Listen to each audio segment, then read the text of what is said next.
सगळ्यात पहिली गोष्ट तुम्हाला सप्लाय आहे हे कळलं, बरोबर आहे. मग तुम्हाला रेट कळला जी एस टीचा जो काही रेट असेल 12%, 5%, 18%. हा कुठल्या व्हॅल्यूवर तुम्ही लावणार, कशावर लावणार? हा जी एस टी कॅल्क्युलेट करण्यासाठी तुम्हाला व्हॅल्यू कुठनं मिळेल? आता एक्साईजमध्ये अशी काही प्रोव्हिजन होती ज्यामध्ये काही वस्तू आहेत त्याच्या वजनावरती पण जी एस टी लागतो. समजा आता वजन 100 किलो असेल तर 100 किलो वजन असेल तर 100 किलो वजन असेल तर त्यावरती 5 रुपये चार्ज लावा. 100 किलोवरती 5 रुपये किंवा 100 किलोवरती 50 रुपये अशा प्रकारचा आपण टॅक्स लागू शकतो. आपण जेव्हा व्हॅल्यूवर टॅक्स लावतो तेव्हा ही एक मेथड झाली. जी वस्तू आहे त्या वस्तूची एक व्हॅल्यू आहे आणि दुसरं त्या वस्तूचं वेट असेल, एखाद्या वस्तूची लेंथ असेल. सिगरेट आहे, सिगरेटची लेंथ आहे, मग लेंथ किती आहे त्याप्रमाणे त्याला एक ठराविक अमाऊंट चार्ज करा. असंही करता येईल ना. टॅक्स कशावर लावायचा? व्हॅल्यूवरती पण येईल आणि त्याची जी क्वांटिटी आहे त्याच्यावरती पण येईल. नाही, कॉस्ट म्हणजे आपण त्याची व्हॅल्यूज म्हणतो ना. तुम्ही जेव्हा व्हॅल्यू काढता, एक समजा एक प्रॉडक्ट आयटम समजा ए आहे, हा आयटम ए आहे, तर आयटम ए याचं ए हे नाव झालं. आता ह्या एची एक किंमत आहे समजा 20 रुपये. एचं वजन आहे, वजन आहे, मग वजनावरती पण लागेल. मग एचं जसं वजन आहे तसं एचा जो आकार आहे त्याची रुंदी उंची आहे, वजन रुंदी उंची त्या प्रॉडक्टची आणि त्याची किंमत, बरोबर आहे ना.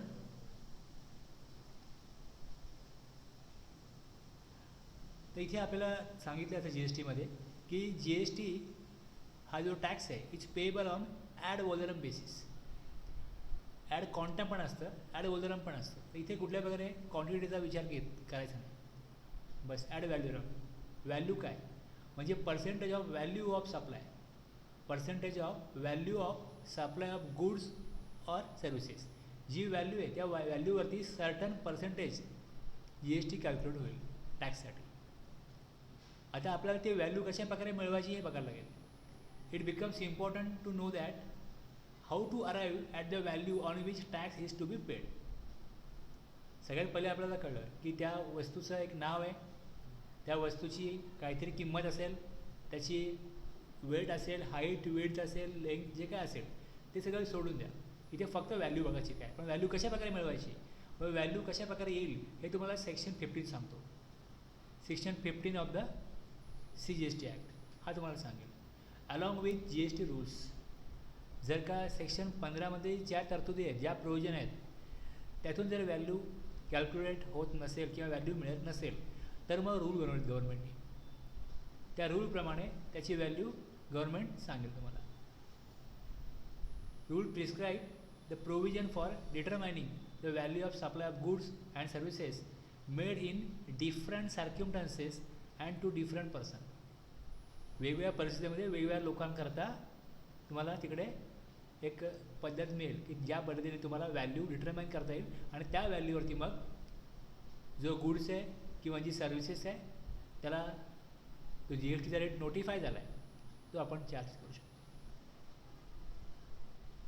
Section 15 of the C G S T act provides common provisions for determining the value of goods and services.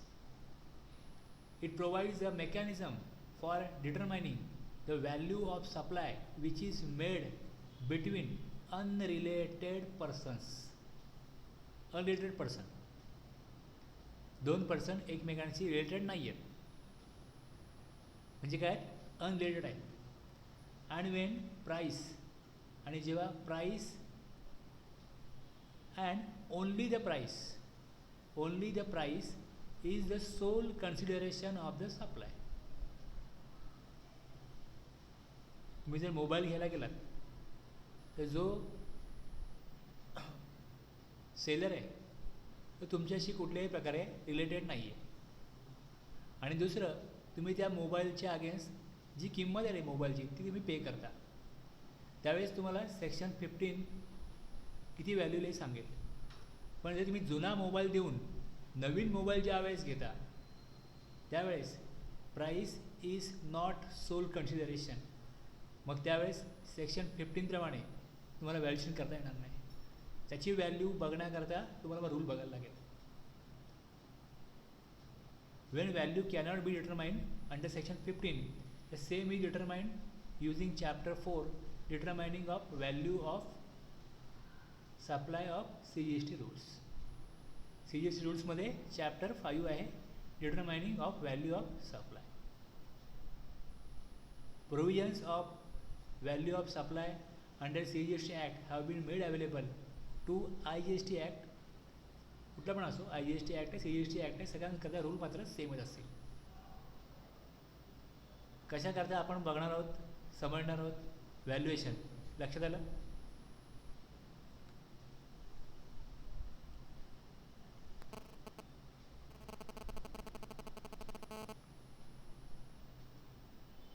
याच्यामध्ये 5 सबसेक्शन आहेत सेक्शन 15 मध्ये.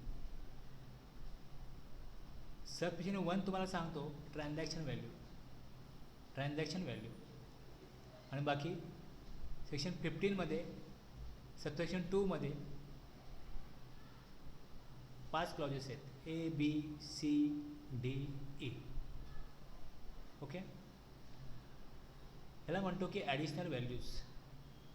काही ॲडिशनल व्हॅल्यू जी तुमची मुख्य व्हॅल्यू आहे त्यामध्ये काही ॲडिशनल व्हॅल्यू आल्या तर त्यांना कशा प्रकारे ट्रीटमेंट द्यायची हे तुम्हाला इकडे सांगितलं.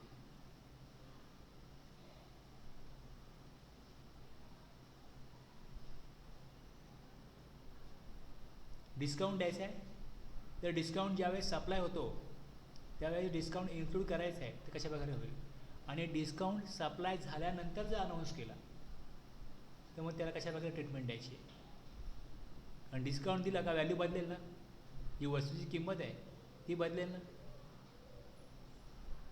आणि 15(4) सांगतो the value cannot determined under subsection 1 मध्ये जी व्हॅल्यू आहे त्या व्हॅल्यूमध्ये काही ॲडिशन किंवा काही सबस्ट्रॅक्शन होतं ते या 2 सेक्शनमधनं होतं.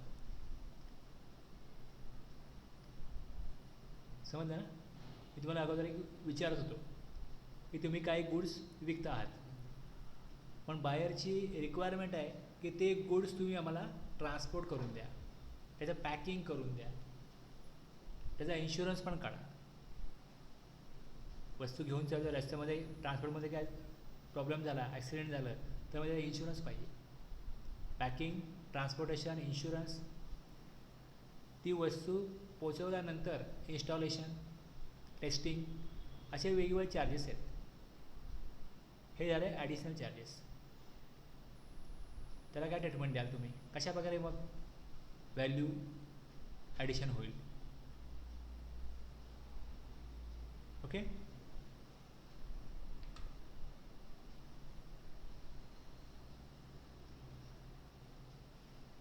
रूल 27 आहे.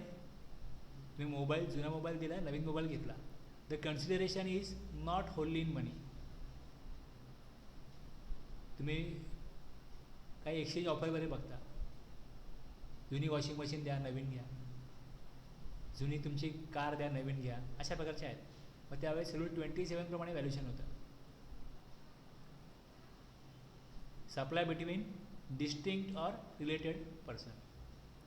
रिलेटेड पर्सन कोणाला म्हणतात त्यांनी सांगितलं आहे, आणि डिस्टिंक्ट पर्सन कोणाला म्हणतात आपण सेक्शन 25 मध्ये बघितलं होतं ना. डिस्टिंक्ट पर्सन एकाच पॅनच्या अगेन्स्ट 2 नंबर दर्शन जेव्हा पुन्हा पुन्हा होतं तर त्यावेळेस दुसऱ्या पर्सनला डिस्टिंक्ट पर्सन म्हणतात. सप्लाय बिटवीन डिस्टिंक्ट पर्सन, त्यावेळेस व्हॅल्यू कशा प्रकारे कॅल्क्युलेट करायची, डिटरमाइन करायची. Supply of goods made or received through an agent, जेव्हा एजंट थ्रू गुड्स रिसिव्ड होतील त्यावेळेस मग व्हॅल्यू काय असेल, 27, 28, 29. रूल 30, सप्लाय ऑफ गुड्स और services are both based on cost. Rule 31, residual method. आपण काय पण बघितलं ना, रेसिड्युअल मेथड. या तुम्हाला सेक्शन 15 प्रमाणे व्हॅल्युएशन करता येत नाही आणि तुम्हाला रूल 27 ते 30 पण ॲप्लिकेबल होत नाही. त्यावेळेस मग तुम्ही कशा प्रकारे व्हॅल्यू काढायची हे तुम्हाला सांगितलं जातं रेसिड्युअल मेथडनी. आणि बाकी जे 32 ते 35 आहेत हे नॉर्मली सगळ्यांना लागत नाही. पण तुम्हाला माहितीच असायला पाहिजे असे 27 ते 31 आहेत, तेवढे मी कव्हर करणार आहे.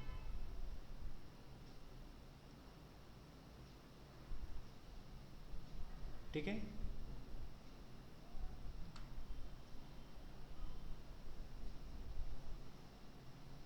Section 15 subsection 1 transaction value. बघा काय दिलं आहे प्रोव्हिजनमध्ये, the value of supply of goods or services or both shall be the transaction value. जी व्हॅल्यू आहे ना त्या गुड्स किंवा सप्लाय ऑफ गुड्सची, the transaction value which is the price actually paid or payable for the said supply of goods or services or both, where the supplier and the recipient of the supply are not related and the price is the sole consideration for the supply. जी value आहे ना त्या गुड्सची, suppose item ए आहे किंवा mobile आहे, त्या मोबाईलची value किती आहे, सपोज 5000 रुपीज आहे, ही मोबाईलची व्हॅल्यू आहे. ओके, सर्विस नाही आहे, बोथ नाही आहे, मोबाईल आहे, हा गुड्स आहे. The value of supply of mobile किती आहे 5000, shall be the transaction value. तीच जी व्हॅल्यू आहे ना त्याची तीच असेल transaction value which is the price actually paid. हे जे 5000 व्हॅल्यू आहे ना तीच पे केली जाणार आहे फॉर द सेड सप्लाय. त्या मोबाईलच्या सप्लायसाठी 5000 पे केले जाणार आहेत. वेअर जिथे तो सप्लायर आणि तो recipient are not related and the price is the sole consideration for the supply. Condition काय आहे, not related party and price is the sole consideration. त्यावेळी जी व्हॅल्यू आहे त्या वस्तूची ती काय असेल, ट्रान्झॅक्शन व्हॅल्यू, त्याच्यावरती GST चार्ज होईल त्या व्हॅल्यूवर.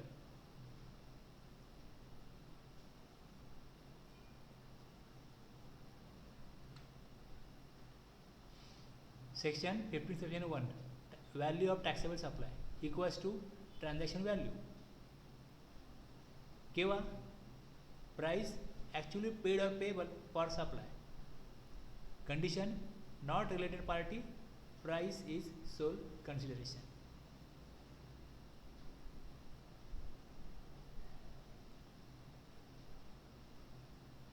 आपण जिथे प्रोव्हिजन जी वाचली त्यातनं अर्थ हा निघाला, मिनिंग हे झालं, व्हॅल्यू ऑफ टॅक्सेबल सप्लाय जी व्हॅल्यू आहे त्या सप्लायची तीच काय माना, तीच काय समजा, transaction value. Price actually paid or payable for supply, ती जी व्हॅल्यू आहे ती त्या व्हॅल्यूवरच काय होईल, GSTचं जी काय लेवी आहे ती होईल त्या व्हॅल्यूवर प्रमाणे. रेट 12% ते 12% त्या व्हॅल्यूवरती चार्ज होईल. पण कंडिशन 2 आहेत, सप्लायर आणि buyer should not be related आणि त्याची जी काय व्हॅल्यू आहे ती संपूर्ण तुम्ही पे करताय.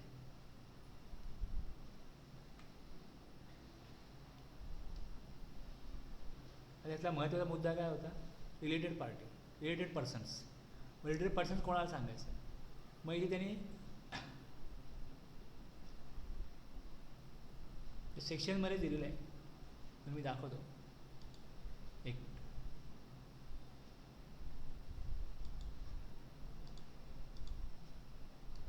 ॲक्ट तुम्हाला ओपन करून दाखवतो. तुमच्यासमोर ज्यावेळेस मी अशा काही गोष्टी आणतो ना त्या ॲक्टमध्ये त्या सेक्शनमध्ये दिलेल्या असतात. जेव्हा आपण डिक्शनरी मिनिंग बघतो तर डिक्शनरी मिनिंग आहे, पण आता डिक्शनरी मिनिंग नाही आहे. ज्यावेळेस आपण इथे म्हणतो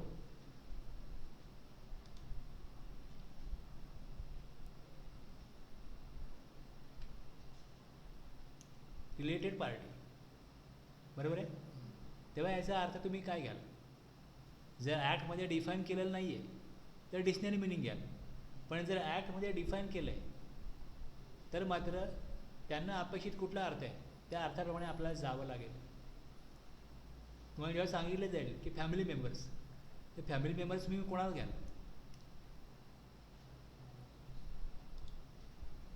पण त्यांनी जे स्पेसिफिकली सांगितलं की फॅमिली मेंबर्स म्हणजे नवरा बायको आणि त्यांची मुलं, तेवढीच व्यक्ती येते.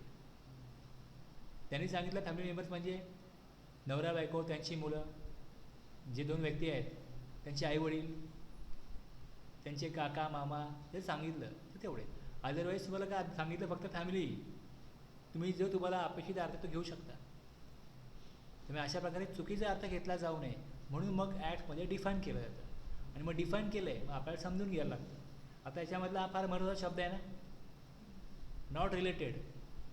रिलेटेडचा नाहीचा अर्थ काय? माझा शेजारी आहे, तो रोज मला भेटतो, रोज गुड मॉर्निंग करतो, रिलेटेड आहे माझ्याशी, संबंधित आहे ना माझ्याशी, मी ते आज अर्थ काढीन ना.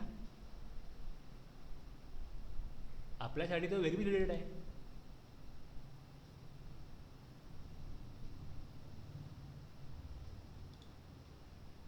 एक मिनटं, मी जरा ॲक्ट ओपन करतो.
खूप स्लो झाले.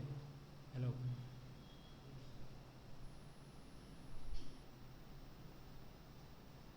एका वेळेस 3 ॲप्लिकेशन ओपन करायला लागतात आणि मग 3 ॲप्लिकेशन ओपन केली का थोडा सिस्टम स्लो होतो.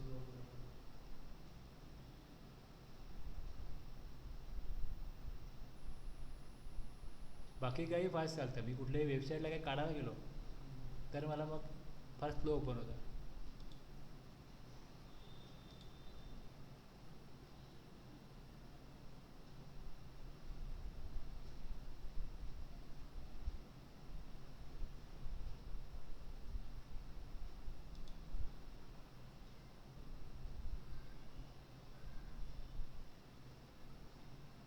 केलं ओपन मी आता.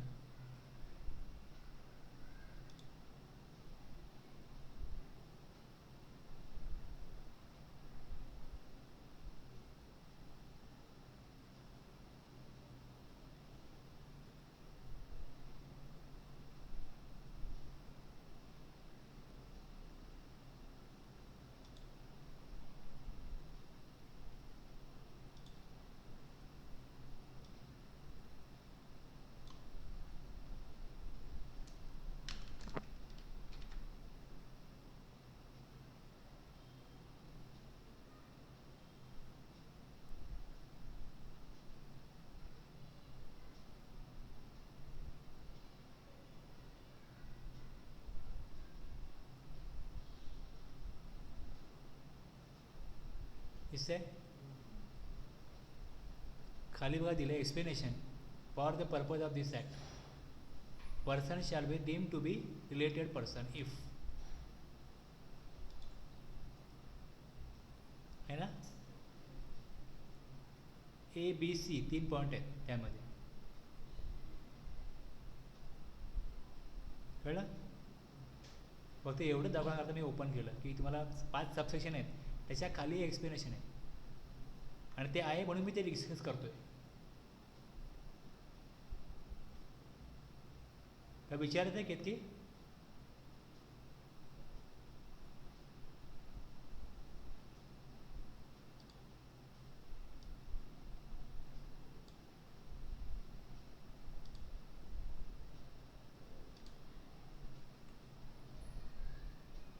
बघा आता एक्सप्लेनेशनप्रमाणे आता काय दिलं आहे, ऑफिसर्स और directors of one another's business, legal recognize partners in business, employer and employee, directly or indirectly owns, controls or holds 25% or more of the outstanding voting stock or shares of both of them, directly or indirectly controls the other, directly or indirectly controlled by third person, directly or indirectly control a third person, member of same family. And family means the spouse and children of the person. Okay. जर स्त्री असेल तर तिचा नवरा, नवरा असेल पुरुष असेल तर त्याची बायको, मुलं, हे एवढे फॅमिलीमध्ये फिक्स आहेत.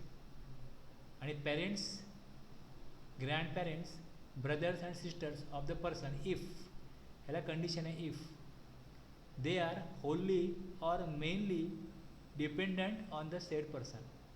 जर डिपेंड नसतील, कोण, पेरेंट्स, ग्रँडपेरेंट, ब्रदर, सिस्टर डिपेंड नसतील तर ते फॅमिलीचा भाग नाही. स्पाऊस डिपेंड आहे की नाही फरक पडत नाही, चिल्ड्रेन डिपेंड आहे की नाही फरक पडत नाही, ते फॅमिलीमध्ये आहे. एक हा पहिला पॉईंट आहे, पहिला पॉईंट फिक्स आहे फॅमिलीचा, the spouse and children of the person. आणि दुसरा जो आहे त्याला कंडिशन आहे, पेरेंट, ग्रँडपेरेंट, ब्रदर, सिस्टर हे डिपेंड असतील होल्ली किंवा मेनली तर ते फॅमिलीमध्ये येतं.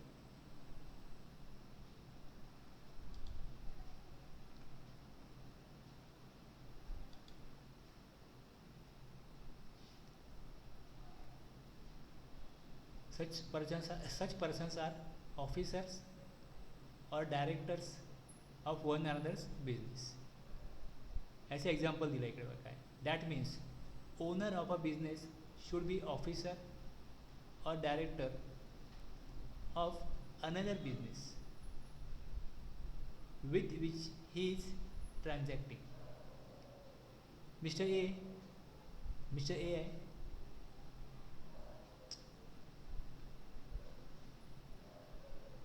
एक minute,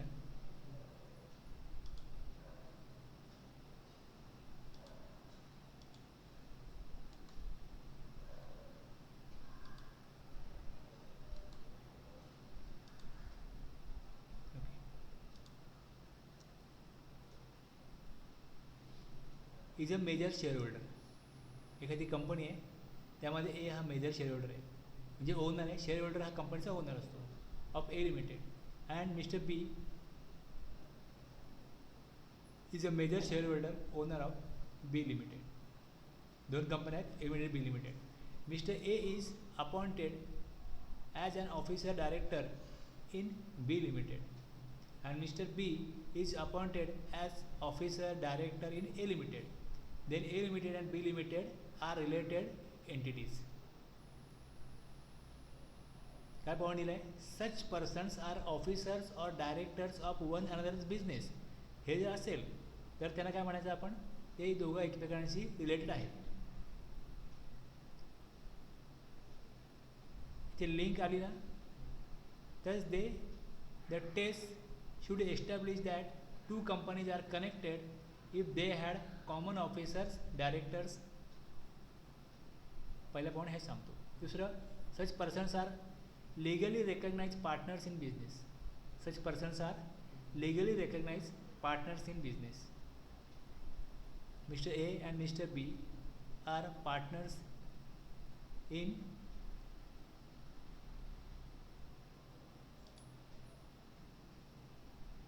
partnership firm Gila and Company as per above clause A and B shall be related person.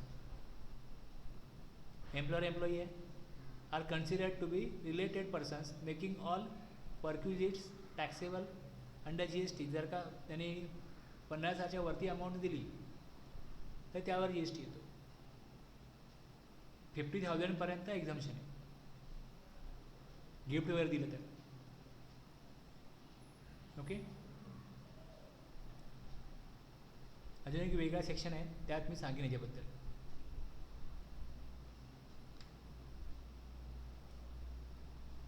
Any persons directly or indirectly owns, controls or holds 25% or more of the outstanding voting stock or shares of them. Mr. X holds sharing having voting rights of 25% or more of company A and company B, then both company A and B shall be deemed to be related. त्यांचा एकमेकांशी असा कुठला संबंध असो नसो, असा एक व्यक्ती आहे हे दुसऱ्या कंपनीमध्ये त्याला राईट्स आहे 25%, मग ते दोन company deem to be related अशा प्रकारे होईल.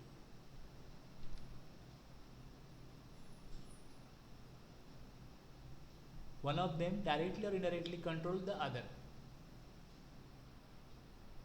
काय दिले? वन ऑफ देम डायरेक्टली और indirectly controls the other. This shall include all the holding subsidiary relationships including subsidiary of subsidiary companies. The term used in this clause is control. कोण control कोणाला करतो हे आज बघितलं आहे. In addition to shareholding, control is said to exist if one person can exercise operational, legal restraint over the other. एखाद्याकडे rights आहेत control करण्याची, तो कंट्रोल करतोय, तर मग त्याला पण यामध्ये ह्या स्कोपमध्ये घेतलेला आहे. Husband limited plays significant role in corporate policy, design specification, quality control, marketing of wife limited. मुद्दाम नाव असं दिलं आहे.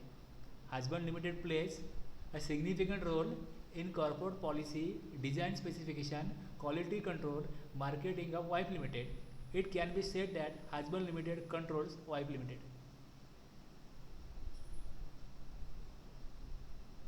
होल्डिंग कंपनी आणि सबसिडियरी कंपनी हे जे प्रकार आहेत त्याचा काय कन्सेप्ट आहे ते खाली दिले बघा. खाली दिले a subsidiary company is a company owned and controlled by another company. एक कंपनी आहे ती दुसऱ्या कंपनीला, समजा एक कंपनी आहे त्यांना काय असं रॉ मटेरियल लागतं, ते रॉ मटेरियल त्यांना मार्केटमधून दुसऱ्या कंपनीकडनं विकत घ्यायला लागतं. तर आयदर ती अशी कंपनी आहे जी कंपनी ही मुख्य कंपनी विकत घेते, टेकओव्हर करते, किंवा अशा प्रकारची एक वेगळी कंपनी ते बनवतात. ती कंपनी वेगळी, मुख्य प्रॉडक्ट जी बनवते ती कंपनी वेगळी, आणि रॉ मटेरियल करताना एखादी वेगळी कंपनी बनवली, त्या कंपनीचा पूर्ण कंट्रोल, पूर्ण मालकी जी आहे ती मेन कंपनीची आहे. या दुसरी कंपनी जी आहे त्याला म्हणणार सबसिडियरी कंपनी. होल्ड म्हणजे काय? पकडून ठेवणे. जी मुख्य कंपनी आहे, मेन कंपनी आहे, ती होल्डिंग कंपनी. त्यामध्ये म्हणू शकतो parent company. Parent company or sometimes a holding company. A subsidiaries parent company may be the sole owner or one of several owner.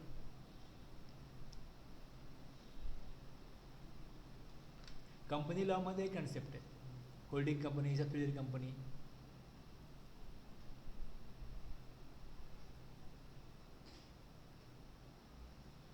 As per clause 4 of the definition, relationship is being established based on shareholding. Okay. However, in this clause, relationship is established on the basis of control. Let's say X Limited controls the composition of board of director of A Limited and B Limited. आता third person आहे, both of them are directly और indirectly control by third person. तिसरा person त्यांना control करतोय. A आणि बी एकमेकांशी connected नाही आहेत कुठल्याही प्रकारे, तिसरा त्यांना कंट्रोल करतोय ए आणि बीला. त्यावेळेस ए आणि बी जे आहेत both of them are directly related नाही आहेत पण इनडायरेक्टली रिलेटेड आहेत. त्यामुळे ते पण काय होतील, ए आणि बी लिमिटेड हे रिलेटेड पर्सन होतील.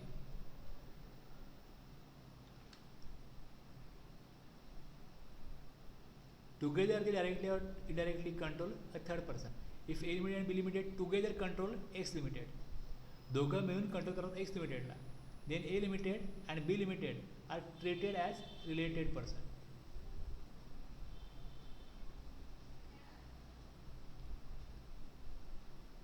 They are members of the same family. Family means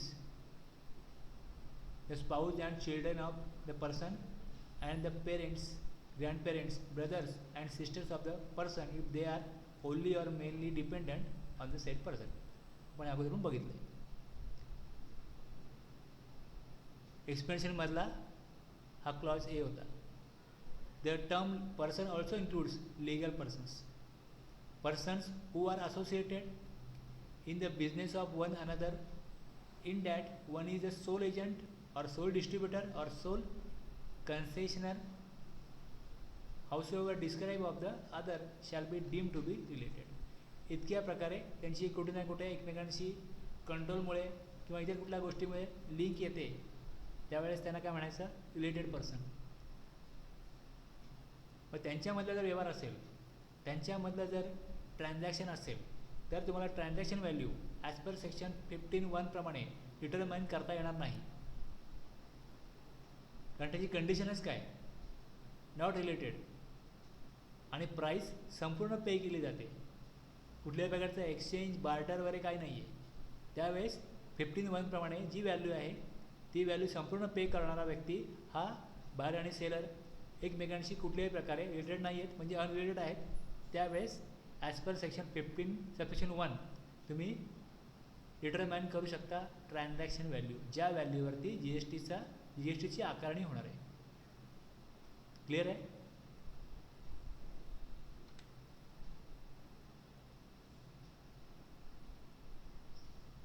हां, आता बघा आपण बघतोय पुढे आता inclusion to transaction value. Subsection 2 मध्ये काय आणखीन काय व्हॅल्यू इन्क्लूड केली जाईल. जसं आपण व्हॅल्यूवरती काय करणार, जी आपली ट्रान्झॅक्शन व्हॅल्यू आहे त्याच्यावरती आपण जी एस टी कॅल्क्युलेट करणार. पण समजा काही दुसरे टॅक्सेस गव्हर्नमेंट आकारत असेल, जसं आता आपल्याकडे टोबॅको आहे, तर टोबॅकोवरती सेंट्रल एक्साईज ड्युटी अजूनही लागू आहे. मग तुम्ही जी एस टी कशावरती काढणार, म्हणजे जी व्हॅल्यू आहे त्या वस्तूची त्याच्यावर पहिले एक्साईज लावलं जाईल, मग एक्साईजची व्हॅल्यू ॲड केल्यानंतर एक व्हॅल्यू येईल त्याच्यावर जी एस टी येईल. The value of supply shall include any taxes, duties, सेसेस, fees and charges levied under any law for the time being in force other than this act, GST. आपल्याकडे जे CGST, AGST, UTGST हे सोडून, compensation cells to state हे सोडून दुसरा कुठला tax असेल किंवा पुढे निर्माण झाला तरी, आता आहे तुम्ही बघितलं एक्झाम्पलला की एक्साईज ड्युटी आहे टोबॅकोवरती, ती व्हॅल्यू पहिली लागेल. ती व्हॅल्यू ॲड करा त्या व्हॅल्यूमध्ये त्या वस्तूच्या, आणि मग त्यानंतर जी एस टी कॅल्क्युलेट करा. हे क्लॉज ए मध्ये. क्लॉज बी काय सांगतो, any amount that the supplier is liable to pay in relation to such supply but which has been incurred by the recipient of the supply and not included in the price actually paid or payable for the goods or services or both. Supplier काय करतो, supply करतो goods किंवा सर्व्हिसेसचा. त्यामध्ये जसं material supply केलं जाईल किंवा service दिली जाईल, त्यामध्ये सपोज काही मटेरियल हे बायरने आणलं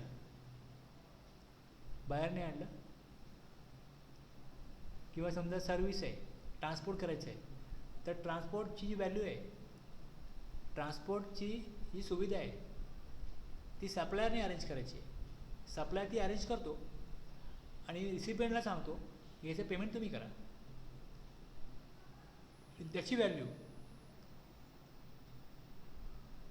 any amount that a supplier is liable to pay in relation to such supply but which has been incurred by the recipient of the supply and not included in the price actually paid or payable for the goods or services or both. तर ती value त्यामध्ये add करा, जी value आहे त्यामध्ये ती value पण add करा. ते सप्लायरनी इनवॉइस बनवला, सप्लायरनी इनवॉइसमध्ये ती व्हॅल्यू ॲड केली आणि त्याचं पेमेंट सप्लायरनी केलं, असं व्हायला पाहिजे. पण त्याची अशी कुठली व्हॅल्यू आहे की जी सप्लायरला द्यायची आहे, सप्लायर ती इनवॉइसमध्ये ॲड नाही करत, रिसिपियंटला सांगतो की तुम्ही ती पे करा. ती व्हॅल्यू त्यामध्ये ॲड नाही झाली तर त्यावर GST कॅल्क्युलेट होणार नाही आणि सप्लाय ट्रान्सपोर्टशिवाय होणार नाही. ओके, ट्रान्सपोर्टला पेमेंट कोण करतो? रिसिपियंट. करायला कोणी पाहिजे पेमेंट? सप्लायरनी. तर सप्लायरकडनं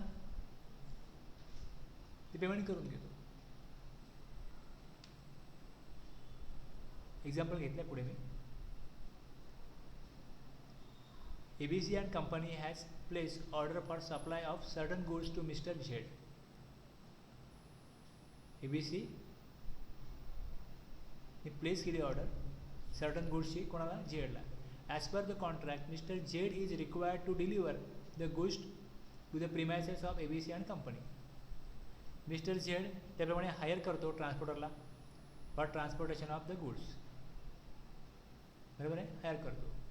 हाऊएवर the lorry receipt indicate that the freight is payable by ABC and Limited. डॉक्युमेंटमध्ये जेव्हा तुम्ही ट्रान्सपोर्टरला बोलवाल, ट्रान्सपोर्टर डॉक्युमेंट बनवतो, व्यवहार कोणाचा आहे?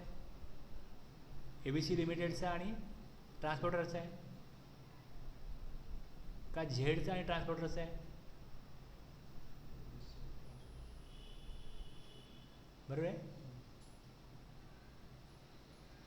In this case, Mr. Z was required to make the payment to the transporter as it was the obligation of Mr. Z making the payment to transporter. The payment is made by ABC and company. Therefore, such payment will form part of transaction value of the goods supplied. सप्लायरनी arrange ते केलं, lorry receipt सप्लायरच्या नावाने आणि supplier काय करतो? ते payment रिसिपियंटकडनं घेतो आणि त्या ट्रान्सपोर्टची जी व्हॅल्यू आहे ती तो इनवॉइसमध्ये ॲड करत नाही.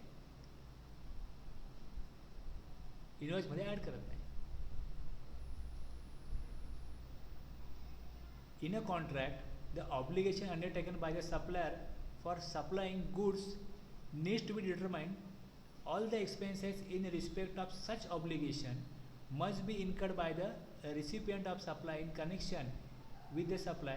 The same will be included in the transaction value. As per section 15(1) एक व्हॅल्यू आलेली आहे गुड्सची, पण ते गुड्स जर ट्रान्सपोर्ट होत आहेत आणि ते ट्रान्सपोर्ट करण्याची जबाबदारी जर सप्लायरने घेतलेली आहे तर ती व्हॅल्यू त्यामध्ये ॲड झाली पाहिजे.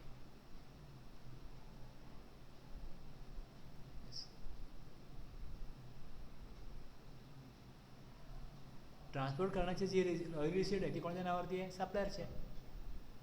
मग ती व्हॅल्यू त्यामध्ये ॲड झाली पाहिजे.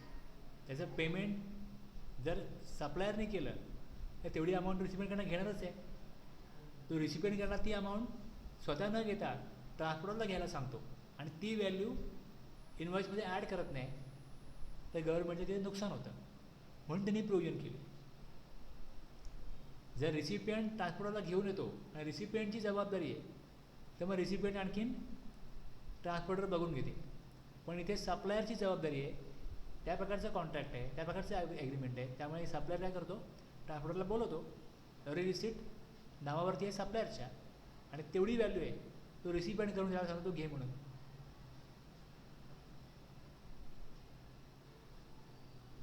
आणि ती व्हॅल्यू इनवॉइसमध्ये इन्क्लूड करत नाही.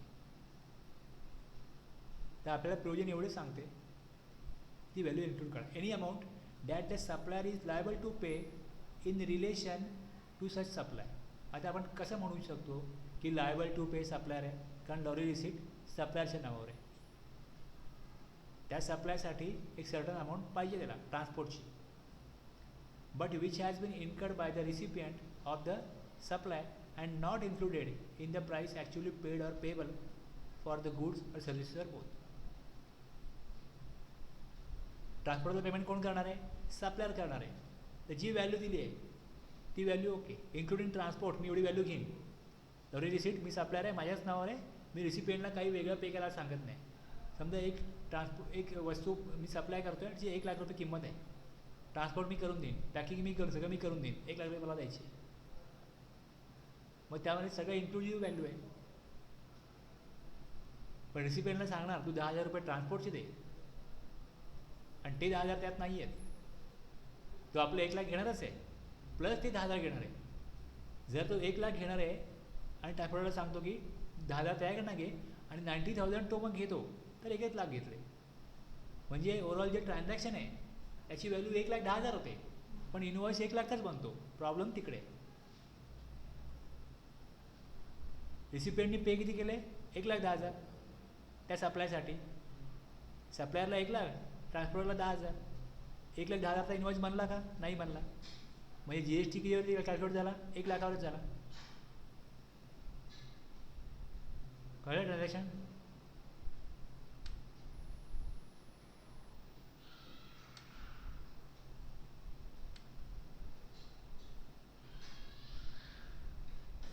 सी पॉईंट याच्यामध्ये झाला, C clause. The value of supply shall include, the value of supply shall include incidental expenses, commission, packing charged by the supplier to the recipient of a supply, and any amount charged for anything done by the supplier in respect of the supply of goods or services or both at the time of or before delivery of goods or supply of services. हा की incident आहे supply होण्याचा, पण त्याकरता commission द्यायचं आहे. Commission कोण देणार? सप्लायर म्हणतो कमिशन द्यायचं आहे, ती व्हॅल्यू तुम्ही द्यायची रिसिपियंटनी. ठीक आहे, सप्लायर कमिशन, तो म्हणतो रिसिपियंट म्हणतो ठीक आहे मी देईन कमिशनची व्हॅल्यू, ती व्हॅल्यू त्यामध्ये ॲड करा. पॅकिंग आहे, पॅकिंग मी करून देईन, पण तुमच्याकडनं मी चार्ज त्याचा वेगळा घेईन, ती व्हॅल्यू ॲड करा.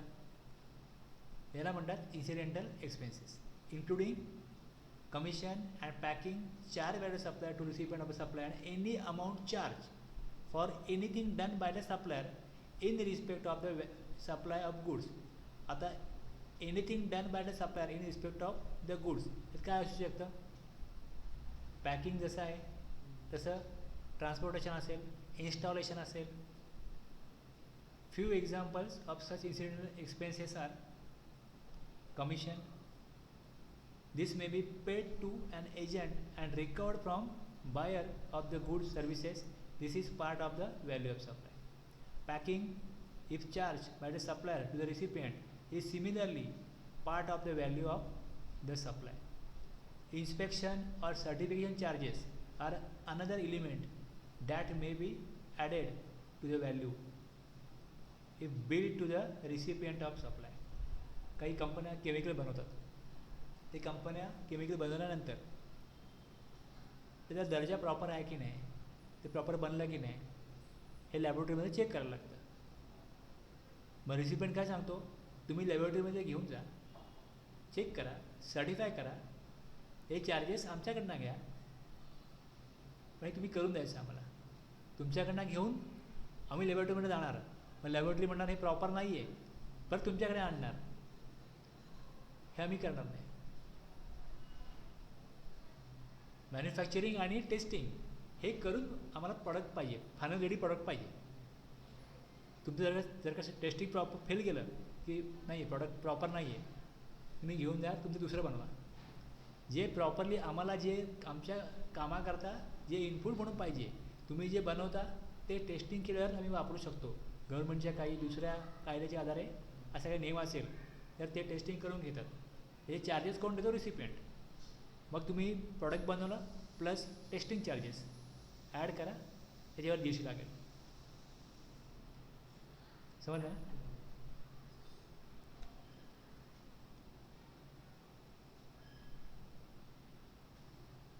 Installation and testing charges.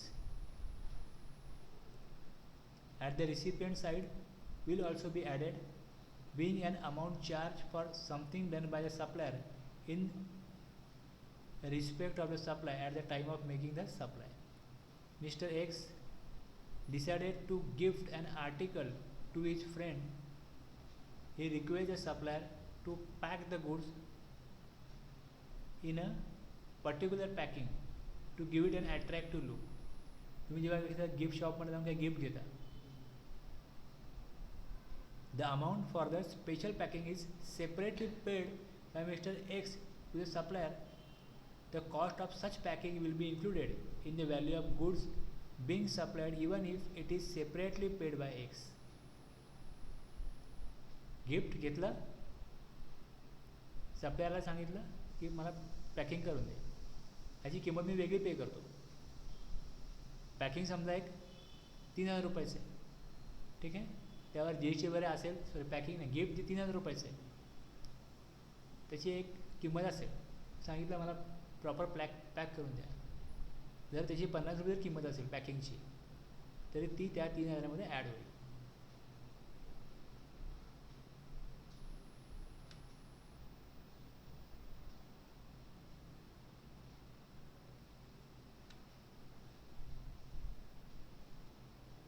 The value of supply shall include. पण ए बघितला, ए मध्ये काय होतं, ABC 3 झाले ना.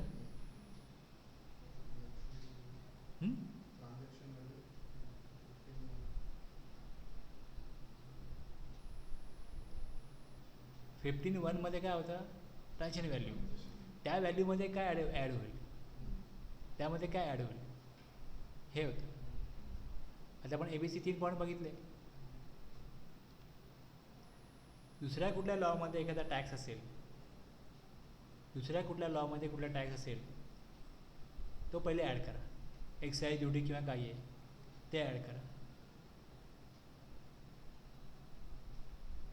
दुसरं, जे रिसिपियंटकडनं वसूल केलं जातं आहे त्याची व्हॅल्यू रिसिपियंट थर्ड पार्टीला पे करतो. थर्ड पार्टी पेमेंट त्याला म्हणतात, third party payment.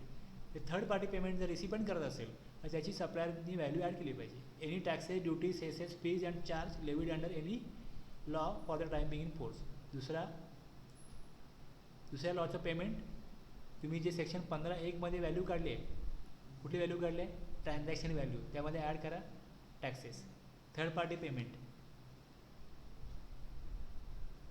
Incidental charges, C मध्ये इन्सिडेंटल एक्सपेन्सेस. हे 3 पॉईंट बघितले.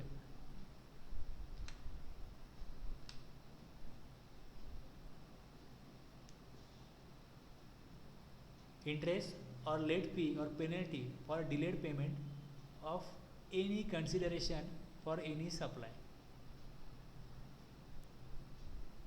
आपण काल काय बघितलं, टाईम ऑफ सप्लाय बघितला, पण इथे सांगितलं आहे की ह्याच्यावर पण GST लागला पाहिजे.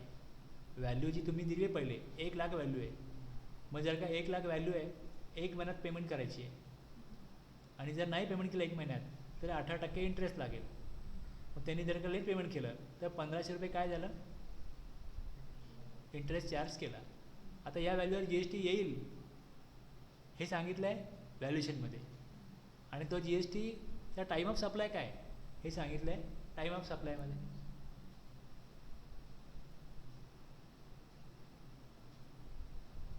The GST law specifically provides that such interest of ₹1,500 will form part of the consideration of supply and GST will be payable on the same. Interest, late fee or penalty for a delayed payment. तर ते 2 शब्द आहेत, delayed payment, त्या व्हॅल्यूवरती. ABCD. गव्हर्नमेंटकडनं subsidy मिळते ना, subsidy माहिती आहे ना, की एखादी वस्तू आहे, तुम्ही एखादा प्लॅन्ट लावत असाल, त्या प्लॅन्ट करता तुम्हाला काही वस्तू परचेस करायची, ते गव्हर्नमेंट सांगतं तुम्ही ती वस्तू वापरा, ती मशिनरी वापरा टाटाची, 10% आम्ही देऊ, 90% तुम्ही सप्लायरकडनं घ्या. तर जे 90% आहे त्याच्यावरच GST लागेल. जी गव्हर्नमेंटची व्हॅल्यू आहे त्याच्यावर GST लागणार नाही. subsidies directly linked to the price, excluding subsidies provided by the central government and state government. For the purpose of this subsection, the amount of subsidy shall be included in the value of supply of the supplier who receives the subsidy. For the purposes of this subsection, the amount of subsidy shall be included in the value of supply of the supplier who receives the subsidy. Example, the selling price of a geometry box is rupees 75. For geometry box sold to student in government school, the company uses its CSR funds to pay the seller rupees 50 so that the students pay rupees 25 per geometry box.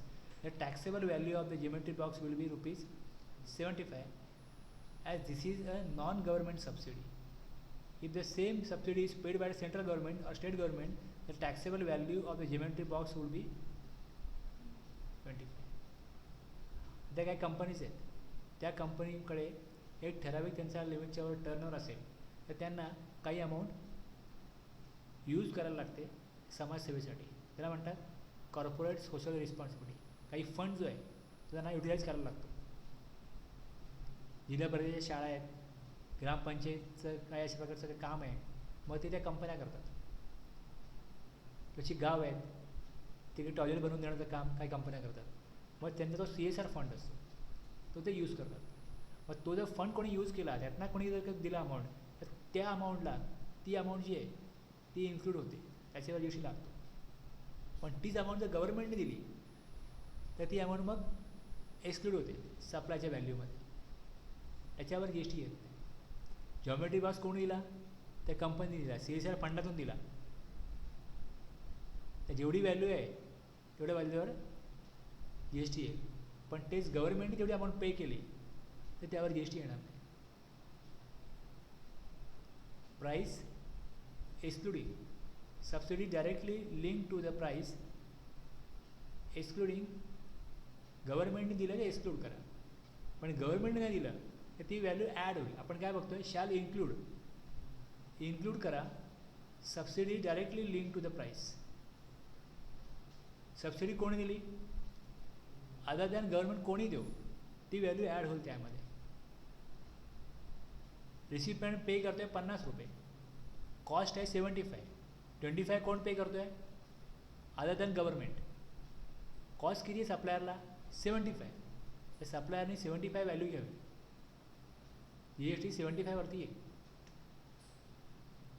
The selling price of a geometry box is 75.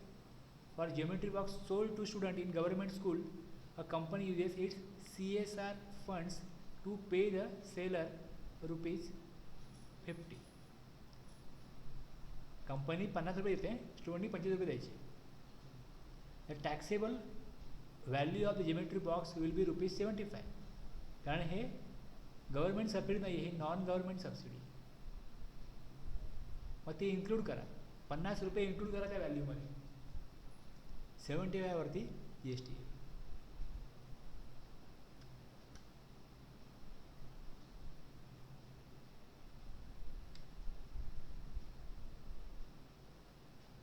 किती clause बघितले आपण 15(2) मध्ये. आणि कशा करताय 15(2)? Transaction व्हॅल्यूमध्ये include करा. Inclusion to transaction value जी आपल्याला मिळते सेक्शन 15(1) मध्ये. Duties and taxes, all taxes levied under any law for time being force other than GST. Third party payment, any payment included by the recipient for which supplier is liable to pay. Transporter invoice बनवतो सप्लायरच्या नावाने आणि supplier सांगतो रिसिपियंटला की तू याची amount पे कर, आणि ती अमाऊंट तो इनवॉइसमध्ये लावत नाही. एवढीच केस आहे आपली, समजलं ना. ट्रान्सपोर्टरचे आपले पैसे मिळतात, पण गव्हर्नमेंटला त्यावरती अमाऊंटवर टॅक्स पाहिजे. ती अमाऊंट तू इन्क्लूड कर या सप्लायच्या व्हॅल्यूमध्ये. म्हणून section 15(2)(b. Incidental expenses, any incidental expenses charged by the supplier and any amount charge for anything done by the supplier at the time of supply और बिफोर डिलिव्हरी. डिलिव्हरी होण्या अगोदर जी काही सप्लायची value आहे त्यामध्ये आणखीन काही तो करतो, काही करो. काय काय बघितलं आपण त्यामध्ये? Commission, packing, transportation, insurance, testing, certification, काही असो. 15(2)D interest, late fee, penalty for delay payment of consideration. आणि लास्ट बघितलं subsidy directly link to price by person other than government. Other than government असेल तर व्हॅल्यू इन्क्लूड करा. म्हणजे गव्हर्नमेंटची असेल value तर एक्सक्लूड होईल. तुम्ही गॅस सिलेंडर घेता ना, त्यावर सबसिडी असेल तर बघा GST लागतो तर किती लागतो. एवढी व्हॅल्यू रिसिपेंट पे करतो त्याच्यावर GST लागतो. जी व्हॅल्यू गव्हर्नमेंट पे करतं त्यावर GST लागत नाही.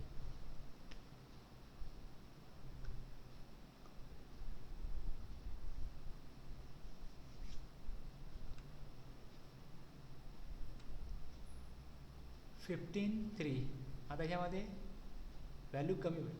शॅल नॉट इन्क्लूड असे इन्क्लूड करा. The value of the supply shall not include. Value include करू नका. Any discount which is given. आता आपण एक कॉलम लिहितो की वस्तू किती रुपयाची आहे, 90 रुपये, डिस्काउंट 10 रुपये, लेस करा. 100ची वस्तू आहे, डिस्काउंट 10 लेस केला, GST कितीवरती येईल, 90वरती येईल. किंवा तुम्ही असे 4-5 आयटम लिहिता आणि सगळी मिळून एक व्हॅल्यू झाली 1000च्या वरती व्हॅल्यू गेली, तुम्हाला 5% डिस्काउंट मिळेल. 1000च्या वरती व्हॅल्यू गेली का मग खाली येतं ट्रेड डिस्काउंट 5%. म्हणजे मग व्हॅल्यू किती देणार आहे बाहेर रेसिपिएंटला, ती व्हॅल्यू मिळते. मग डिस्काउंट जर का सप्लाय होत असं ना, the value of supply shall not include any discount which is given before or at the time of supply. Supply होताना डिस्काउंट आहे ना. If such discount has been duly recorded in the invoice issued in respect of such supply. तो बाजूला करा. कळलं? PRB and company gives a discount of 40% on the list price to its distributor. Thus, for a package of product X, in the invoice, the list price is mentioned 500. 500 रुपये price आहे त्याची. Discount 40% जर केला, is given to arrive at the final price 200. The taxable value is 300 as the discount is allowed at the time of supply and is shown in the invoice. तुम्ही value 300 लावली, discount का दाखवलाच नाही तर 300 value आहे. पण value 500 आहे, समोर discount record केला 40% डिस्काउंट 200 रुपीज, व्हॅल्यू आहे 300. तर हा डिस्काउंट केव्हा दिला गेला आहे? At the time of supply. हा इन्क्लूड नाही करायचा, हा तुम्ही एक्सक्लूड करा. 500ची व्हॅल्यू आहे, वस्तू आहे, पण डिस्काउंट दिल्यामुळे ती वस्तू 300 रुपये झाली. 300वर GST येईल.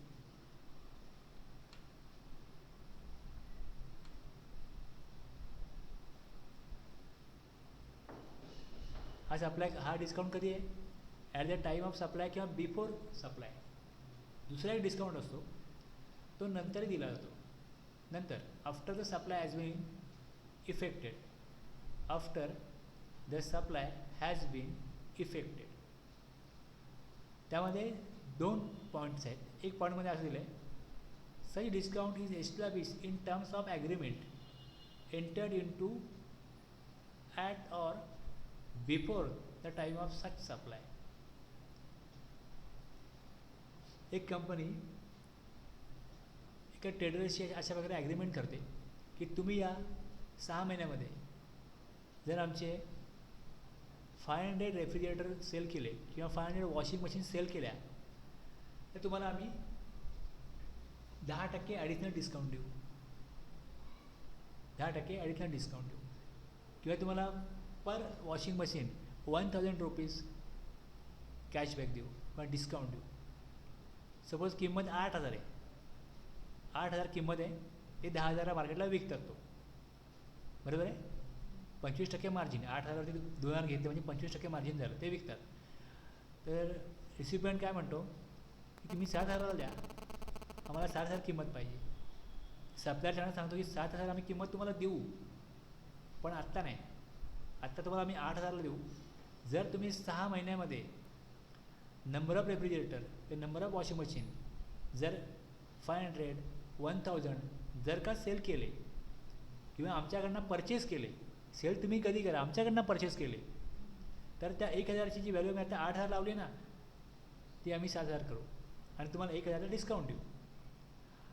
आता पहिल्या महिन्यामध्ये त्यांनी 200 रेफ्रिजरेटर घेतले किंवा 200 वॉशिंग मशीन घेतले, दुसऱ्या महिन्यात 200 घेतले, तिसऱ्या महिन्यात 200 घेतले, चौथ्या महिन्यात 200 घेतले आणि 5व्या महिन्यात परत 200 घेतले. 6 महिन्याच्या आतमध्ये 1,000 त्यांनी वॉशिंग मशीन परचेस केले.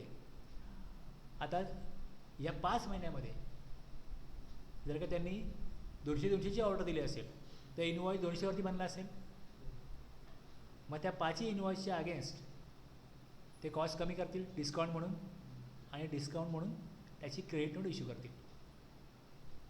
हा डिस्काउंट नंतर दिला आहे, पण तसं ॲग्रीमेंट आहे की विदिन 5 मंथ किंवा 6 मंथ जर तुम्ही आमच्याकडनं 1,000 वॉशिंग मशीन जर परचेस करता, तर तुम्ही ज्यावेळेस 1,000चं ज्यावेळेस तुमचं जे ठराविक कालावधीमधलं जे लिमिट आहे ते क्रॉस कराल, आमच्याकडनं परचेस कराल आणि तुम्ही त्याचं पेमेंट कराल आम्हाला ठराविक पिरियडमध्ये, तुम्ही परचेस करायचं आणि त्याचं पेमेंटही करायचं, हे तुम्ही ठराविक त्यांच्या ज्या ॲग्रीमेंटमधल्या अटी शर्ती त्यांनी फुलफिल जर केल्या तर त्यांना मग डिस्काउंट दिला जातो, बरोबर आहे. आता या केसमध्ये जेव्हा इनवॉइस बनतो तेव्हा याच्यावर टॅक्स कलेक्ट केला जातो, बरोबर आहे. आणि त्याचा मग इनपुट टॅक्स क्रेडिट बायर घेतो, रिसिपियंट घेतो. जर असं ॲग्रीमेंट आहे, sir discount is establish in terms of an agreement entered into at or before the time of such supply and specifically linked to relevant invoice, and input tax credit as is attributable to the discount on the basis of document issued by the supplier has been reversed by the recipient of supply. तो नंतर पण ती cost कमी करतो agreement प्रमाणे. तर त्या केसमध्ये जो ITC क्लेम केला आहे रिसिपियंटनी तो त्याला रिव्हर्स करायला लागेल, कारण त्याच्या अगेन्स्ट काय होईल, क्रेडिट नोट इश्यू होईल. ही एक केस आहे. दुसरी केस काय असू शकते की त्यांनी नंतर डिस्काउंट दिला पण त्याचं कुठलंही ॲग्रीमेंट नाही आहे,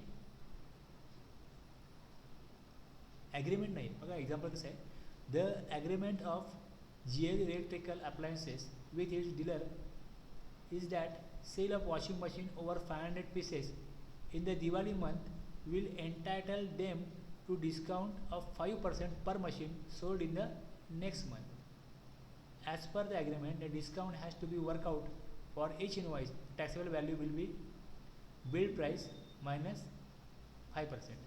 The dealer must reverse the proportionate input tax credit on the relevant stock to bring it in line with the reduced tax. आणि दुसरा डिस्काउंट जो आहे तो अशा प्रकारचा असतो त्याला म्हणतात non deductible discount. A company announces year end discounts after reviewing dealer performance during the year. कंपनीला वाटलं म्हणून कंपनी डीलरला सांगतात की तुम्ही चांगला सेल केला आहे म्हणून तुम्हाला आम्ही काही अमाऊंट कॅशबॅक देतो, काही डिस्काउंट देतो जो सेल केला त्याच्या against. The year end discounts are based on performance slabs and are given at cashback. काही डीलरनी number of washing machines 1,000 sale केल्यात त्यांना ठराविक कॅशबॅक, ज्यांनी 500 ते 1,000 केल्यात त्यांना एक लिमिट, ज्यांनी 300 ते 500 केल्यात त्यांना वेगळी लिमिट, 100 ते 300 केल्यात त्यांना वेगळा कॅश डिस्काउंट. ह्यातनं काय होतं, पुढच्या वर्षी अशीच कंपनी डिस्काउंट देईल म्हणून ते जास्त सेल करण्याचा प्रयत्न करतील. पण ह्या केसमध्ये कुठलेही ॲग्रीमेंट नव्हतं. हा डिस्काउंट जो आहे तो इनवॉइसशी लिंक नाही होणार. तुम्ही त्यांना अमाऊंट कमी करू शकता पण जी एस टीचा इनवॉइस बनणार नाही याच्यामध्ये, याच्या अगेन्स्ट ती व्हॅल्यू लेस होणार नाही, मायनस होणार नाही. ॲग्रीड डिस्काउंट आहे त्यावेळेस व्हॅल्यू कमी होईल, जी एस टी पण कमी होईल, आय टी सी रिव्हर्स करायला लागेल.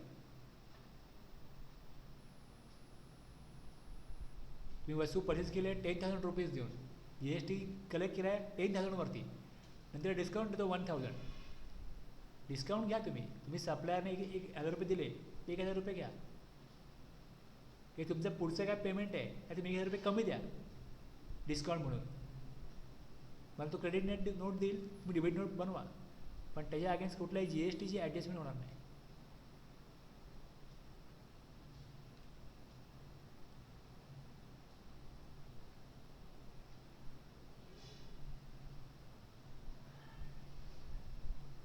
Section 15(3) deduction of discount. 15(3) any discount given before at the time of such supply, deduction from value, deduct करा व्हॅल्यूतनं. Any discount given after supply, agreed at the time or before supply, value deduction allowed, link to the invoice, I T C reverse by recipient. Agreement नाही आहे तर deduction not allowed. काही कंपन्या आहेत, काही manufacturer आहेत, त्यांचे काही डिस्ट्रीब्युटर आहेत, बरोबर आहे. आता एक प्रॉडक्ट आहे त्याची व्हॅल्यू आहे, एम आर पी आहे 100 रुपीज, ओके, 100 रुपीज. हे प्रॉडक्ट डिस्ट्रीब्युटरला 95 रुपीजला मिळतं, 95 रुपीजला. हे जे प्रॉडक्ट आहे हे त्याला मार्केटला विकण्याकरता आणखीन 2 रुपये खर्च होतो आणि त्याला 3% प्रॉफिट मिळतं, बरोबर आहे. डिस्ट्रीब्युटरला ही वस्तू जर 95ला येते, तो 100ला विकतो, तर 5 रुपये मला दिसतात, नेट प्रॉफिट 5 रुपये नाही आहे. त्याला ते ठेवायचे, मेंटेन करायचं, बाकीचं काम करायचं, हे सगळं करायला 2 रुपये अजून खर्च येतो आणि तो 3 रुपये कमवतो, ओके. 3% मार्जिन झालं याच्यामध्ये.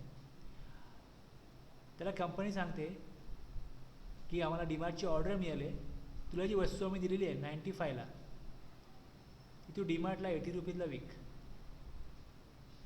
80 रुपीजला विक. पॉसिबल आहे, पॉसिबल आहे. तो म्हणतो की मला 75ला आली ना ही वस्तू तर मी विकू शकतो. कंपनी म्हणते तुला आम्ही डिस्काउंट देऊ, तुला आम्ही 20 रुपये डिस्काउंट देऊ. तुला केवढ्याला आली वस्तू, 95ला आली ना, तुला मी 20 रुपये डिस्काउंट देऊ. आता या केसमध्ये त्याने जी एस टी पे कितीवर केला आहे, 100च्या व्हॅल्यूवर केला आहे.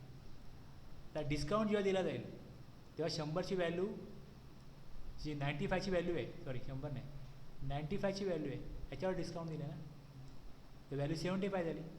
पण जी एस टी रिव्हर्स नाही होत, जी एस टी रिव्हर्स नाही होत. तो डीमार्टला विकतो ती वस्तू कमी कॉस्टला, पण ह्याचा अल्टिमेट इफेक्ट काय होतो माहिती आहे. त्यांनी जी एस टी पे कितीवर केला, 95 वरती केला, ओके. सप्लायरला काय केलं त्यांनी, 95चं प्रॉडक्ट घेतलं, म्हणजे त्याच्याकडे आय टी सी जमा होतो 95 वरती. आय टी सी रिव्हर्सल नाही होत, आय टी सी रिव्हर्सल नाही होत. आणि तो जेव्हा आउटवर्ड सप्लाय करतो तेव्हा त्याची व्हॅल्यू 75, म्हणजे ज्याकडे व्हॅल्यू जी कलेक्ट होते ते नेहमी कमी अमाऊंटवरती कलेक्ट होते. इनवर्ड सप्लाय जो आहे तो 75चा, वस्तू विकली 75ला, याचा आउटवर्ड 75 झाला ना, पण तीच त्याने जेव्हा इनवर्ड सप्लाय घेतला होता त्यावेळेस 95ला घेतला होता. 95 वरती जी एस टी पे केला आहे आणि 75 वरती जी एस टी कलेक्ट केला आहे. त्याला जी एस टी भरायला येईल. तुम्ही वस्तू घेतात 95ला आणि विकता 75ला, पण तुमचं जे प्रॉफिट आहे ती अमाऊंट कंपनी भरून देते. कंपनी म्हणते घे 20 रुपये, तुझा लॉस आहे ना तो आम्ही देतो. तेव्हा डिस्काउंट दिलास तू त्याला. डिस्ट्रीब्युटर थ्रू चॅनल डिस्ट्रीब्युटर आहे ती वस्तू विकण्याचं. डिस्ट्रीब्युटरला ज्याने कॉस्ट लावली आहे त्या कॉस्टपेक्षा तो कमी कॉस्टला ते त्याला घ्यायला लावतात. स्टॉक त्याने घेतला पहिले, आता म्हणतात कमी कॉस्टला विक, पण लॉस आम्ही देऊ. तुझं मार्जिन जे आहे ना ते मी मेंटेन करून देऊ. जर त्याचं मार्जिन 5% आहे त्याला 5% मार्जिन ते देणार. ते मार्जिनचं 8% आहे ते देणार. पण वस्तू घेताना जास्त कॉस्टला घेतो आणि विकतो कमी कॉस्टला, त्याला GST भरायलाच येत नाही. अशाच प्रकारे झालं त्याचं. GST भरायला येत नाही. त्याच्या क्रेडिट लेयरला GST वाढत चालला आहे दर महिन्याला, कारण दर महिन्याला असंच त्याचं. त्याला विकायची कॉस्ट वेगळी आहे. त्याला कंपनी म्हणते तू जर मार्केटला विकला ना तुझी किंमत 95, जे मार्केटला विकशील तो मार्केटला विकतो जेवढा त्याची कॉस्ट कंपनी कमी करत नाही. पण जे डीमार्टला विकतो तो बाहेर कुठे विकतच नाही, तो कोणाला विकतच नाही. तो बोलतो तुम्ही डीमार्टची ऑर्डर द्या मी माल पाठवीन. त्याला कॉस्टिंग येते, बिलिंग होतं 95, ह्याचं बिलिंग होतं डीमार्टला 75. कंपनीची अपेक्षा की ह्याची लोकली पण विकावं, पण लोकल मार्केटच नाही. हा म्हणतो मी काय मार्केटिंग करायला जाणार नाही, माझ्याकडे तो वेळ नाही. मला 5 रुपयामध्ये मी 2 रुपये खर्च करतो, 3 रुपये मिळतात. आणखी मी खर्च नाही करणार, तुम्ही तुमचं करा तेवढं मी करून देईन तुम्हाला. तर ह्या GST लॉस कंपनीचा होतो, पण चालली कंपनी. अगोदर वॅट मध्ये म्हणते असंच होतं, GST मध्ये म्हणते ते असंच आहे. आता GST भरायला येत नाही. बिझनेस तर करतोय, प्रॉफिट तर होतोय, पण GST भरायला येत नाही.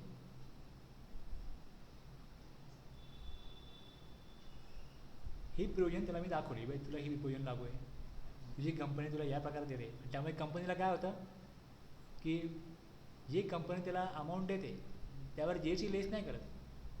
आम्ही तुझी कॉस्ट कमी केली पण डिस्काउंट देणार, कॉस्ट कमी केली तर पण डिस्काउंट कमी, कॉस्ट कमी करण्याचं कुठलंही ॲग्रीमेंट नाही आहे.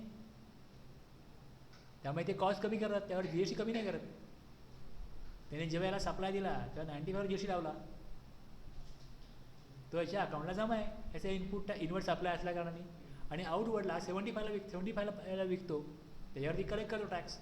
टॅक्स कलेक्शन कमी आणि इनवर्ट सप्लायमध्ये क्रेडिट जास्त. GST भरायला येत नाही.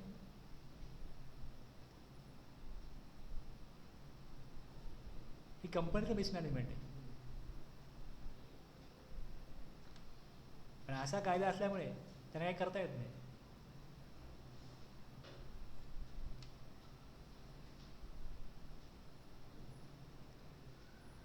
(15.1, 15.2, 15.3 झाले. जर तुम्हाला where the value of supply of goods और services or both cannot be determined under subsection 1. Subsection 1 मध्ये कंडिशन काय की बायर आणि सेलर हे काय पाहिजेत, अनरिलेटेड, आणि दुसरं प्राईस कम्प्लिटली पे केली पाहिजे. हे जर होत नाही तर मग 15.1 लागू होत नाही. मग 15.1 बनच नाही, मग त्याला ॲडिशन किंवा सबट्रॅक्शन जे करतो आपण ते त्याला बाजूला. मला व्हॅल्यू पहिली आली पाहिजे. मग ती व्हॅल्यू कशी काढायची, ती जर डिटरमाइन होत नाही 15.1 प्रमाणे तर मग रूलमध्ये जा. मग रूल बघा, where value cannot be determined under subsection 15.1, मग तुम्हाला रूल बघायची गरज पडेल.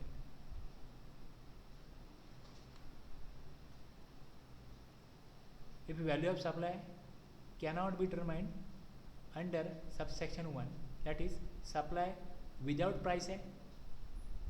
विदाउट प्राईस कोणाला दिलं जाईल, त्यांच्या बँकला, रिटेल पर्सनला, retail party transaction, supply without consideration or any other consideration then apply. आता supply without consideration or any other consideration, हे मोबाईल तुम्ही 10,000चा घेता, तुमच्या जुन्या मोबाईलची कॉस्ट 3,000 होते, तुम्ही 6,000 काय करता, कॅश देता. इथे काय झालं, सप्लाय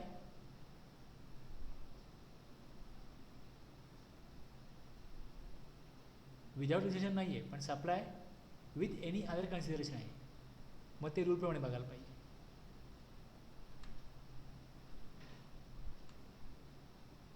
रूल 27. रूल 27ला असं आहे बघा, आता तुम्हाला सांगतो मी.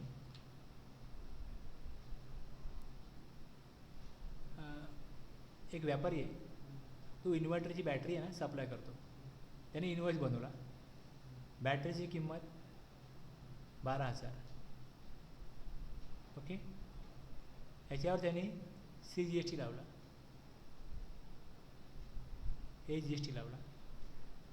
आपण सोपं पडावं आपल्याला, म्हणून आपण बघूया की समजा CGST समजा 5%, तर किती येईल? 600 रुपये. GST 600. अरे किती व्हॅल्यू झाली? 13,200. बरोबर आहे. आणि त्याकडे बॅटरी होती, जी बॅटरी खराब झाली होती त्या कस्टमरची. त्याने त्याचे 2,000 रुपये लेस केले आणि व्हॅल्यू केली 11,200. बरोबर आहे का चुकीचं आहे?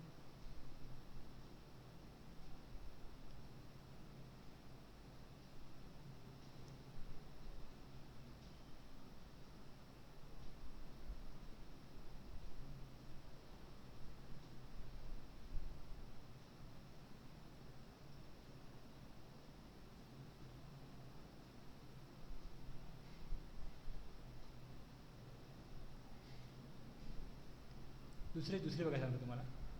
त्याने असं केलं, 12,000 व्हॅल्यू घेतली, मायनस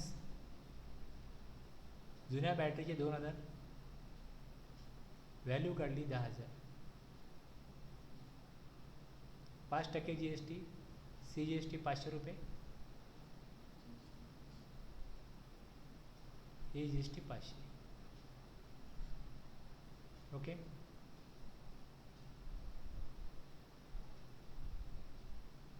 किती व्हॅल्यू होईल? 11,000. हे बरोबर आहे का? हे बरोबर आहे?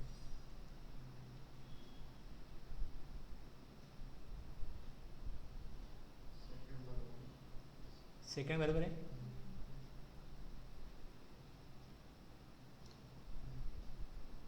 बॅटरीची किंमत किती आहे? 12,000. बरोबर आहे. सप्लाय कितीचा होतो आहे? 12,000. कितीवर टॅक्स लागला पाहिजे? 12,000वर. इन्व्हर्ट सप्लाय त्याचा झाला आहे, त्याची मार्केट व्हॅल्यू किती आहे? 12,000. तुम्ही त्याला जर का बायबॅकमध्ये खराब झालेली बॅटरी देत नाही, तर गव्हर्नमेंटला GST किती मिळाला असता? 600 आणि 600 1200 मिळाला असता. गव्हर्नमेंटला GST मिळतो किती? मग गव्हर्नमेंटच्या पॉईंट ऑफ व्ह्यू कुठलं बरोबर आहे? पहिले बरोबर आहे. लॉ कोण बनवतो? मग गव्हर्नमेंट ह्या बरोबर म्हणेल पहिले बरोबर आहे, दुसरा बरोबर आहे. गव्हर्नमेंटच्या पॉईंट ऑफ व्ह्यू बघा आता, लॉ बघा आता. Rule 27. Where the supply of goods और सर्व्हिसेस, काय म्हटलं आहे? Value of supply of goods और services where the consideration is not wholly in money. Not wholly in money नाही, बरोबर आहे. Where the supply of goods और services is for a consideration not wholly in money, the value of supply shall be the open value of such supply. Value कुठली? Open value कुठली आहे? 12,000 का 10,000 आहे? 12,000 आहे ओपन व्हॅल्यू.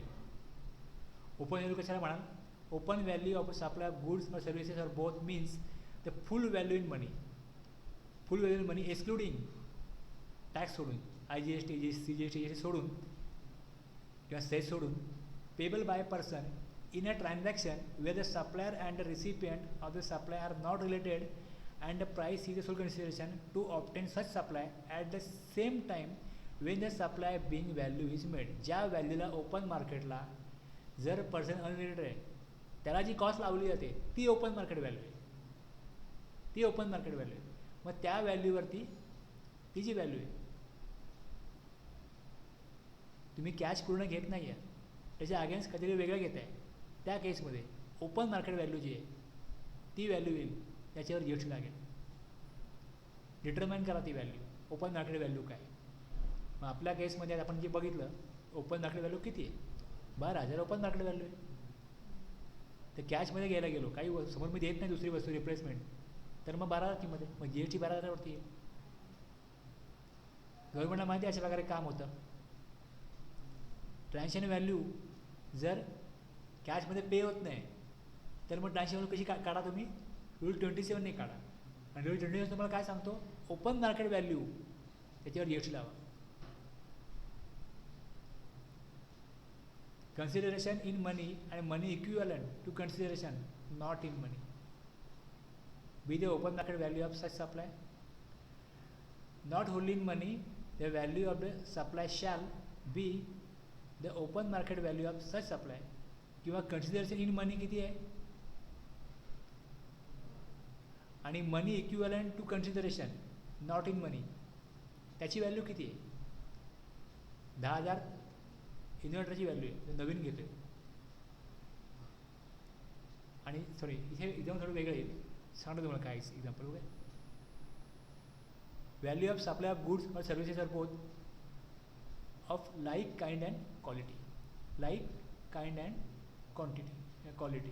आता जर का तुम्हाला ओपन मार्केट व्हॅल्यू काढता येत नाही डिटरमाइन करता येत नाही तर मग सप्लाय ऑफ गुड्स और services are both like kind and quality means any other supply of goods or services or both made under similar circumstances, that is in respect of the characteristics, quality, quantity, functional components, materials and reputation of the goods or services or both,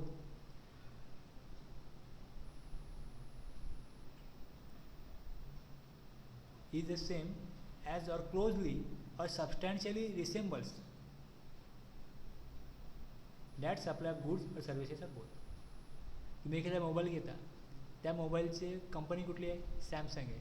मग त्याच प्रकारची दुसरी कुठली company आहे मोबाईलची त्या लेवलची ती बघा त्याचं जे प्रॉडक्ट आहे ते बघा.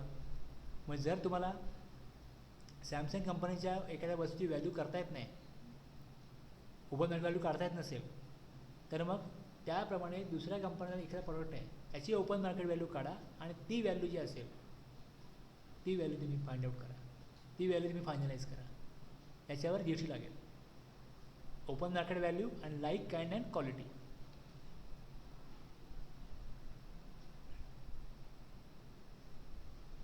जर ABC मध्ये तुम्हाला ओपन मार्केट व्हॅल्यू पण कळत नाही आहे consideration in money and money equivalent to consideration not in money ह्याप्रमाणे तुम्हाला काढता येत नाही आहे. दुसरा जर दिला त्याने तो पण तुम्हाला फॉर्म्युला काढता येत नाही त्याप्रमाणे व्हॅल्यू तिसऱ्याने पण येत नाही. तर D मध्ये सांगितलं आहे consideration in money and amount is equivalent to consideration not in money as determined under rule 30 or 31.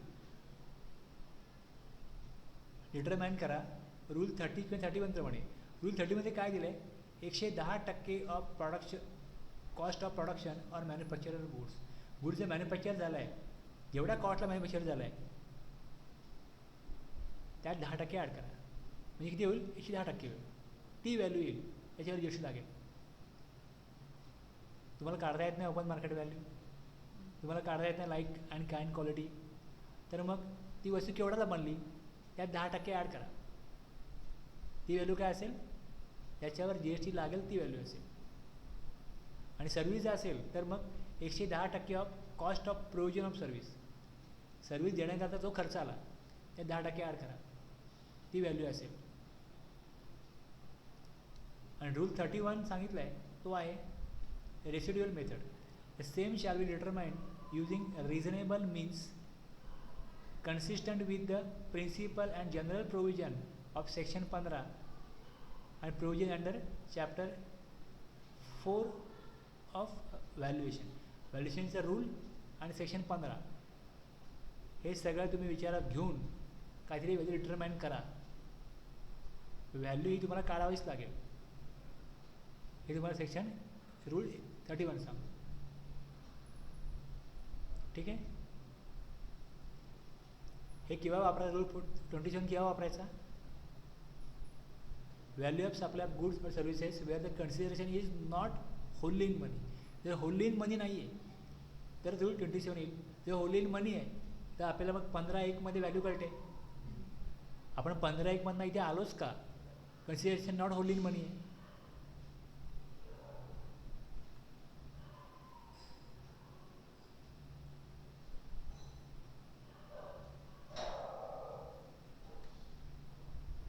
आता बघा एक्झाम्पल कसं आहे. जर new phone is supplied for ₹20,000 along with the exchange of old phone and if the price of the new phone without exchange is 24,000, open market value of the new phone is 24,000. समजलं ना? 24 वरच GST लागेल, 20 वर लागणार नाही. तो देईल समोरच्याला 20,000, पण जीएसटी लावताना त्याला लावायचं आहे 24,000 वरती.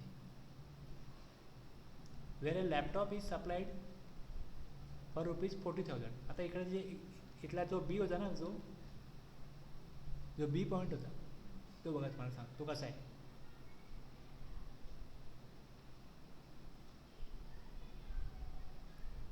Where a laptop is supplied for ₹40,000 along with the barter of a printer that is manufactured by the recipient and the value of the printer known at the time of supply is 4,000. प्रिंटरची price आहे 4,000, but the open market value of the laptop is not known. लॅपटॉपची value माहीत नाही.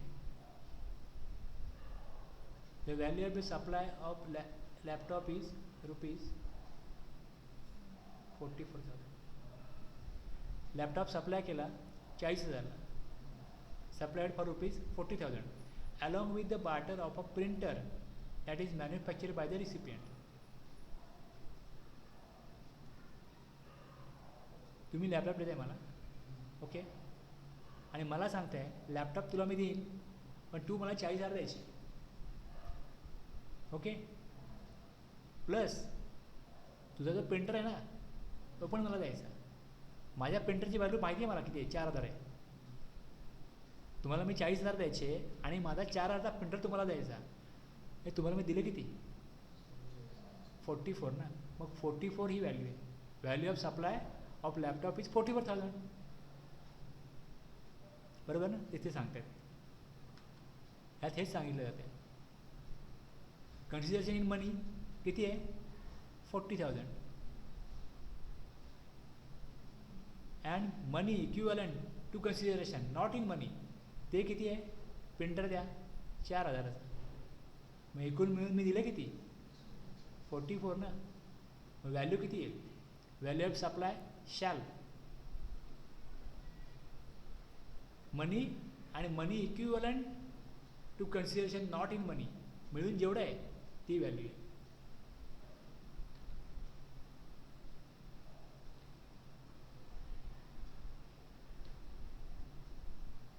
हा rule 27 झाला. आता rule 28 आहे. Rule 28 कोणासाठी आहे? तर ज्यावेळेस ट्रान्झॅक्शन जे आहे हे बिटवीन डिस्टिंक्ट और एडेड पर्सनमध्ये होतं, other than through an agent आहे. Rule 28, okay. एक्झाम्पल पण दिलं आहे सर.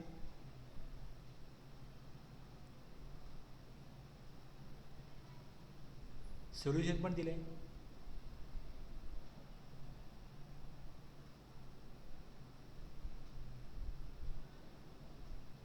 रूल 29 आहे.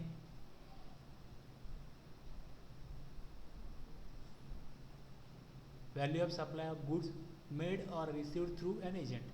एजंट थ्रू सप्लाय झाला, रूल 29. त्याचे एक्झाम्पल दिले आहे. रूल 27 आपण बघितलं, open market value. B, if A is not available value, एच व्हॅल्यू अवेलेबल नाही, ओपन मार्केट व्हॅल्यू अवेलेबल नाही, तर तुम्ही बी मध्ये जा. Consideration in money plus further money value FMV of consideration, fair market value of consideration. आणि C मध्ये if A or B not determinable value, value of like kind and quality. आणि जर A B C लागू होत नाही तर मग rule 30 किंवा 31 प्रमाणे जा. 110% व्हॅल्यू गुड्सची, सर्व्हिसची, ठीक आहे. रूल 28ला काय, supply between distinct or related person, same त्या पण तसं आहे, open market value. If A is not available, value equals to value of like kind and quality. जर A B or C not determinable then apply rule 30. हा सीच आहे ना, माझ्याकडे C नाही ना.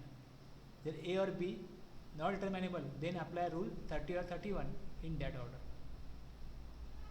ओके. आता यात एक प्रोविजो आहे. If further supply is as such by recipient at option of supplier, value equals to 90% price charge for like kind and quality of recipient. If further supply is as such by recipient, recipient पुढे further supply करणार आहे, तर त्या केसमध्ये at option of supplier value equals to 90% price charge for like kind and quantity of recipient. आणि provision 2 मध्ये if recipient eligible full ITC of open market value equals to value declared in invoice for supply of goods और services. कुठे वेळ declare करा. जर तो ITC घेणार आहे रेसिपियंट, म्हणजे मी कुठलीही व्हॅल्यू, हे डिस्टिंग पर्सन करता किंवा रिलेटेड पर्सन करताय. तुम्ही याची एक्झाम्पल वाचाल, तुम्हाला क्लिअर होईल. 27 तुम्हाला वेळ घेऊन सांगितलं आहे, 28 तुम्ही वेळ घेऊन समजून घ्या. बेस तोच आहे, बेस काय वेगळा नाही आहे. 29 मध्ये open market value or 90% of price of like kind and quality by recipient where such goods are intended for further supply. हे फर्दर सप्लाय करण्याकरता घेतो आहे. त्यावेळेस 90% एक तर ओपन मार्केट व्हॅल्यू किंवा 90% of price of like kind and quality of by recipient. If A is not available, open market value नाही आहे, then apply rule 30 or 31 in that order. कळलं. जी व्हॅल्यू डिटरमाइन होईल त्या व्हॅल्यूवर यश लागेल.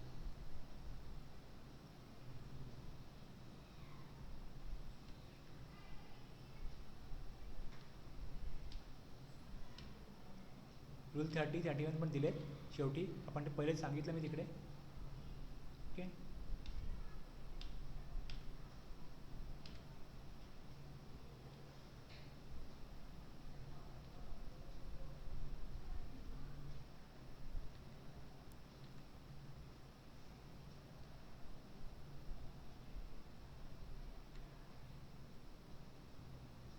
समजलं ना. हे तसं सोपं आहे ना, काय अवघड नाही वाटलं ना.